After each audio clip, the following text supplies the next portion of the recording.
katika maisha yangu ya mpira sijawahi kuona kipindi chenye unafiki mkubwa kama kipindi hiki cha juzi. Yaani nimeona unafiki wa kiwango cha mwisho. Watu wanaosimamia haki za washabiki, wanaojifanya wachambuzi, wanaojifanya wajuzi wa mpira ni takataka tupu. Yaani mijitu imekaa kabisa inatetea eti timu kukimbia masaa mawili kwa hoja ya kikanuni. Yaani watu ni mwadharau.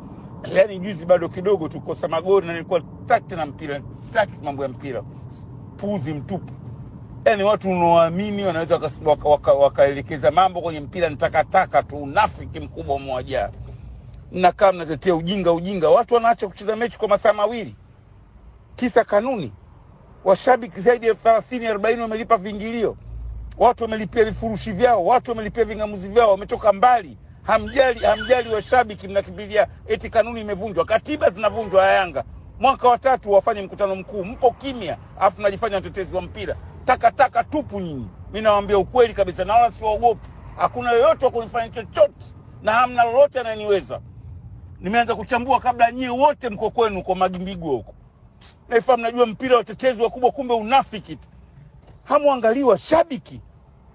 Imagine watu zaidi ya mamilioni wanasubiri mpira. Watu wamelipa vingamuzi, wamelipa pesa zao. Mnang'ania eti kanuni imevunjwa. Yanga wana haki kwa sababu ya kanuni. Mbona mtetee katiba inayovunjwa?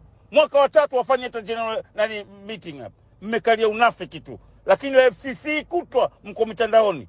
Unafiki mkubwa mmejaa. Mimi nawaita ni wanafiki na hamna cha kunifanya chochote. Mnakaa mnatetea ujinga, hamuangalii fans. Over 100 people wako mitaani wanazungumzia mpira, watu mamilioni.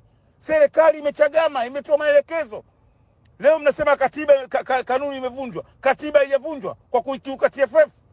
TFF sio vilabu vinatakiwa vifuate TFF. Katiba zetu zinasemaje? Hilo mbona mliangalii? Lipi mama kati ya katiba na kanuni? Lipi kubwa? Mnafanya unafiki, mnafanya uzandiki, mnakaa kwa sababu mnazungumza tu vitu vya ajabu. Mnataka kuonyesha watu wana makosa. Mnakaa mnakosoa barua, hamjakosoa wala ukimbia mechi. Kutwa mmekaa mmekosoa barua tu. Acheni unafiki bwana.